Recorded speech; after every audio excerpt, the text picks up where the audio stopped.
महाभारत हमेशा हिंदू धर्म से जुड़ा हुआ है और हिंदुओं और उनकी सांस्कृतिक परंपराओं पर इसका व्यापक प्रभाव है। भारत में कई लोग महाभारत को वास्तविक इतिहास मानते हैं और वे महाकाव्य से घटनाओं को इतिहास के सच्चे लेख के रूप में उद्धृत करते हैं। इसका यह बहस का विषय बन गया है कि महाभारत वास्तविक थी या एक काल्पनिक कथा है।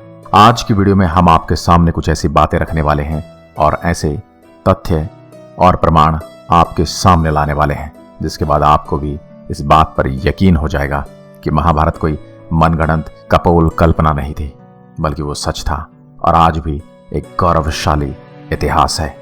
नंबर 10, अश्वत्थामा।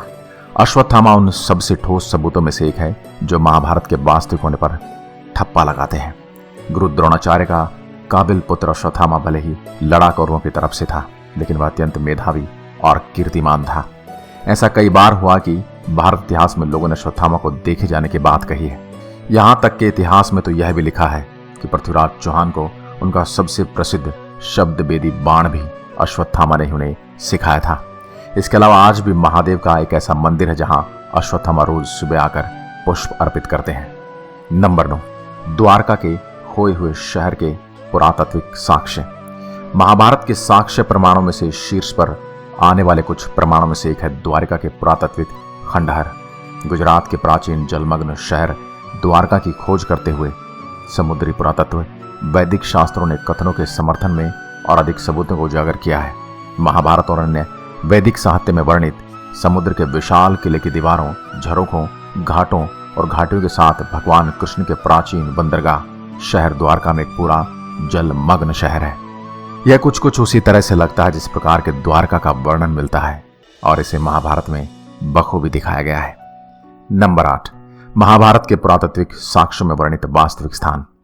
उत्तर भारत के 35 से अधिक स्थलों में पुरातात्विक साक्ष्य मिले हैं और उनकी पहचान महाभारत में वर्णित प्राचीन शहरों के रूप में की गई है।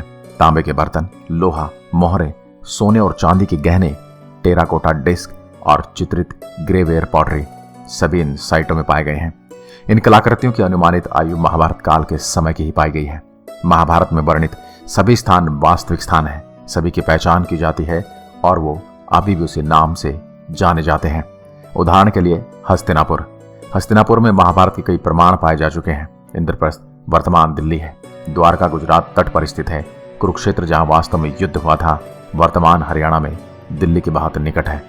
और भी कई ऐसे स्थान हैं जो अभी भी भारत में उपस्थित हैं और उनका पौराणिक वर्णन लगभग मौजूद जगहों से ही मिलता है। दिलचस्प बात यह भी है कि यह केवल भारत तक ही सीमित नहीं है कि एक ऐसा साम्राज्य आज के पाकिस्तान में स्थित है। मद्रास साम्राज्य आज के पाकिस्तान में स्थित है। गांधार साम्राज्य आज के अफगानिस्तान में स्थित है। कंबोज किंगडम आज के ईरान में स्थित है। परम कंबोज साम्राज्य आज के तजाकिस्तान में स्थित है। हाल ही में शोधकर्ताओं ने समुद्र के नीचे द्वारका शहर को उक्त स्थान पर पाया। महाभारत शहर वर्तमान भारत का ही सीमित नहीं, क्योंकि महाभारत ने भारतीय उपमहाद्वीप को भी भारत के रूप में संदर्भित किया है, जो कि अब एक अलग अलग देशों के रूप में मौजूद है। नंबर 7, खगोलीय संदर्भ। महाभारत के उद्योग पर्व का वर्णन है कि युद्ध से ठीक पहले भगवान कृष्ण उस दिन कार्तिका के महीने में हस्तिनापुर गए, जब चंद्रमा शुद्र ग्रह रेवती में था। हस्तिनापुर जाने के रास्ते में कृष्ण ने एक दिन के लिए विक्रस्थला नामक स्थान पर विश्राम किया और उस दिन चंद्रकला आकाशवाणी भरणी पर था। जिस दिन दुर्योधन ने कृष्ण के सभी प्रयासों को ठुकरा दिया और युद्ध को अपरिहार्य बना दिया, चंद्रमा पुष्य पर विश्राम कर रहा था। ये सभी चंद्रमा की अलग अलग दशाएं हैं और बाद में जब कंप्यूटर में इन सभी स्थितियों के बारे में अनुमान किया गया तब यह सिद्ध हुआ कि सभी खगोलीय घटनाएं हजारों साल पहले घटी थी। नंबर 6, प्रसिद्ध ओपनहाइमर कथन। मैनहट्टन परियोजना के प्रभारी आधुनिक परमाणु बम के वास्तुकार ओपनहाइमर को मैनहट्टन विस्फोट के बाद एक छात्र द्वारा पूछा गया था, पृथ्वी पर पहला परमाणु बम विस्फोट होने के बाद आप कैसा महसूस करते हैं? ओपनहाइमर का जवाब था, यह पूरी पृथ्वी का पहला परमाणु बम नहीं था, बल्कि आधुनिक समय में पहला परमाणु बम था। इनका दृढ़ विश्वास था कि प्राचीन भारत में इससे भी विध्वंसक हथियारों का उपयोग किया जाता था। अब ओपनहाइमर ने 16 जुलाई 1945 को परमाणु हथियार के पहले विस्फोट को देखा था। हिंदू शास्त्र का एक टुकड़ा रॉबर्ट ओपनहाइमर के दिमाग में मानो गूंज रहा था, अब मैं मृत्यु बन गया हूं, दुनिया का विनाश करने वाला हूं। यह शायद भगवद गीता की सबसे प्रसिद्ध लाइन है, लेकिन एक बार उसको गलत रूप में भी ले लिया जाता है। नंबर 5, सूर्य देव के आगमन के सबूत।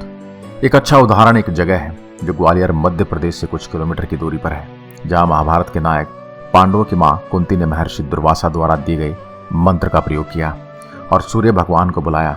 कथन अनुसार 7 घोड़ वाले रथ पर सूर्यदेव प्रकट हुए और उन्होंने कर्ण रूपी प्रसाद कुंती को दिया। रथ और घोड़े की चमकदार गर्मी ने चट्टान को पिघला दिया, जिससे चट्टान पर निशान पड़ गए। ये चट्टान की तस्वीर आप इस समय देख सकते हैं। नंबर 4, चक्रव्यूह की संरचना का पत्थर। हिमाचल प्रदेश के हमीरपुर नामक एक छोटे से जिले में एक पुराने महल के पास स्थित एक पत्थर की विचित्र सी कलाकृति दिखती है, जो कि किसी युद्ध प्रतिमा जैसा दिखता है। जैसे देखने पर विशेषज्ञों ने बताया कि यह एक चक्रव्यूह की संरचना है। महाभारत काल में वर्णित जगह जहां पर अर्जुन और पांडव अपने वनवास और अज्ञातवास के दौरान रहे थे, यह जगह उसी कथित जगह से मेल खाती है। विशेषज्ञों का मानना है कि यह वही जगह है जहां पर अर्जुन ने चक्रव्यूह का ज्ञान पा लिया था और इसके बारे में और ज्यादा शिक्षा प्राप्त की थी। नंबर 3, कुरुक्षेत्र में पाए गए युद्ध के प्रमाण। दोस्तों, हम सभी जानते कि महाभारत का युद्ध कुरुक्षेत्र में हुआ था, जो इस समय हरियाणा में स्थित है। महाभारत महाकाव्य में लिखा गया कि युद्ध में इतना खून बहा था जिसके कारण वहां की धरती लाल हो गई थी। भारतीय पुरातत्व विभाग ने जब कुरुक्षेत्र की जांच की तो उन्हें पौराणिक समय के अस्त्र शस्त्र, रथ और काफी सारी चीजों के प्रमाण मिले और अब वैज्ञानिक तरीकों से इसकी उम्र निकालने की कोशिश की गई। तभी 28 ईसा पूर्व के आसपास की बताई जा रही थी, जो कि महाभारत युद्ध का समय था। इसके बाद कई लोगों ने इस बात पर मोहर लगाई कि ये महाभारत युद्ध के ही अवशेष हैं। नंबर 2, प्राचीन काल में आधुनिक दुनिया का वर्णन। महाभारत में कई जगहों पर श्री कृष्ण ने दुखद भविष्य के बारे में बताया था और उन उल्लेखों के बारे में हम सभी कहीं न कहीं जानते हैं। अगर आपको महाभारत में वर्णित कलयुग का वर्णन पढ़ने का मौका मिले तो आप एक बार जरूर पढ़िएगा। कलयुग के भविष्य की सभ्यता के बारे में कृष्ण ने जो भी भविष्यवाणी की थी वह सच हुई, लेकिन कृपया ध्यान दें कि यह भविष्यवाणी नहीं थी बल्कि गीता का हिस्सा है।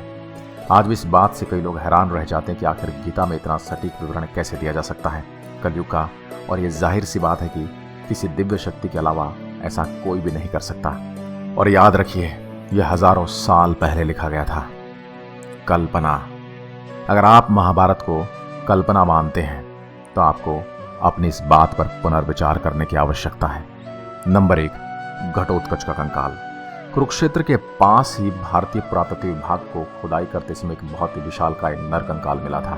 कहते हैं यह पता लगाया जा सकता था कि कंकाल किसी भी साधारण मनुष्य का नहीं है, और यहीं ये बात उठने लगी कि कंकाल जरूर घटोत्कच का है। दोस्तों, महाभारत काल में घटोत्कच की कहानी आप सभी ने सुनी होगी। जब भीम और हिडिंबा का पुत्र घटोत्कच महाभारत के युद्ध में लड़ने आया था, तब उसको कर्ण ने अपनी शक्ति से उसका वध कर दिया था।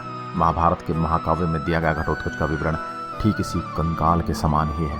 उतनी ही लंबाई, उतनी ही चौड़ाई, और इसी सटीकता के चलते कई पौराणिक विभागों ने भी इस बात पर मोहर लगा दी कि शायद उसी समय का घटोत्कच का या फिर किसी राक्षस का कंकाल हो सकता है। दोस्तों, आज हमने आपको महाभारत के सत्य होने के 10 वास्तविक प्रमाण दिए हैं। आप भी इनमें से कौन सी सबूत पर सबसे ज्यादा विश्वास करते हैं, और क्या आप इस वीडियो का दूसरा पार्ट देखना चाहते हैं? इन दोनों ही सवालों के जवाब हमें नीचे कमेंट में जरूर दीजिएगा। वीडियो को लाइक कर दीजिए और चैनल को सब्सक्राइब नहीं किया है तो अभी कर दीजिए, और दिया गया बेल आइकन दबाइए ताकि आने वाली हर वीडियो का नोटिफिकेशन आप तक पहुंचता रहे। आज की वीडियो में बस इतना ही। जय हिंद, जय भारत।